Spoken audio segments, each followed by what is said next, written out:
आइए बच्चों, आज हम लोग समय, दूरी एवं चाल संबंधी प्रश्नों को हल करना सीखें। हमारा प्रश्न है, एक रेलगाड़ी जिसकी लंबाई 270 मीटर है, एक खंभे को पार करने में 9 सेकंड का समय लेती है। उसकी चाल किलोमीटर प्रति घंटा में ज्ञात कीजिए। हमें यहाँ पर एक रेलगाड़ी की लंबाई दी गई है और किसी खंभे को पार करने में लगा समय दिया गया है। हमें उस रेलगाड़ी की चाल किलोमीटर प्रति घंटा में ज्ञात करना है।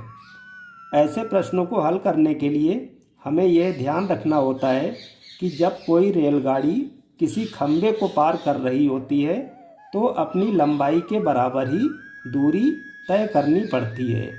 इस तरह से हम कह सकते हैं कि इस प्रश्न को हल करना है तो इसमें क्या क्या राशियां दी गई हैं, सबसे पहले हमें उन्हीं को लिखना है।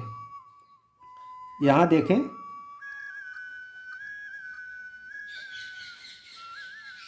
रेलगाड़ी की लंबाई, इसी लंबाई को हम लोग दूरी भी कह सकते हैं। कितनी दिया है? 270 मीटर। और खंभे को पार करने में लगा समय कितना है? 9 सेकंड। समय बराबर है 9 सेकंड। उसकी चाल किलोमीटर प्रति घंटा में ज्ञात कीजिए। अब हमें चाल का मान ज्ञात करना है, तो चाल बराबर क्वेश्चन मार्क। अब हम लोग देखें कि चाल, समय और दूरी में संबंध बताने वाला कौन सा सूत्र होता है। तो हमारा सूत्र होगा दूरी बराबर चाल गुणे समय। यहाँ सभी राशियों के हम लोग मान लिखेंगे। दूरी का मान कितना है? 270। दूरी की जगह आ गया 270 बराबर चाल का मान हमें प्रश्न में निकालना है, तो चाल को हम लोग चाल ही लिखा रहने देंगे। गुणे समय का मान कितना दिया गया है? 9 सेकंड, तो समय की जगह 9। अब देखें, चाल का मान निकालना है तो चाल बराबर क्या हो जाएगा? चाल बराबर 270/9।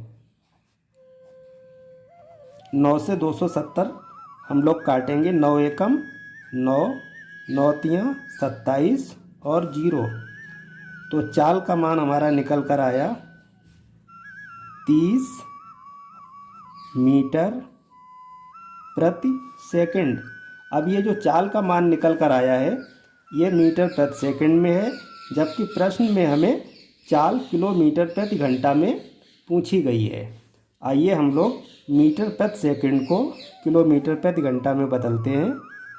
30 गुणे मीटर प्रति सेकंड को किलोमीटर प्रति घंटा में बदलने के लिए हम लोग 18/5 का गुणा कर देते हैं। 5 से 30 को हम लोग काट देंगे। 5 छक्का 30। मेरे पास बचा 6 गुणे 18।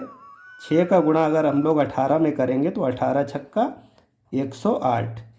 108 किलोमीटर प्रति घंटा। ये हमारी चाल किलोमीटर प्रति घंटा में निकल कर आ गई।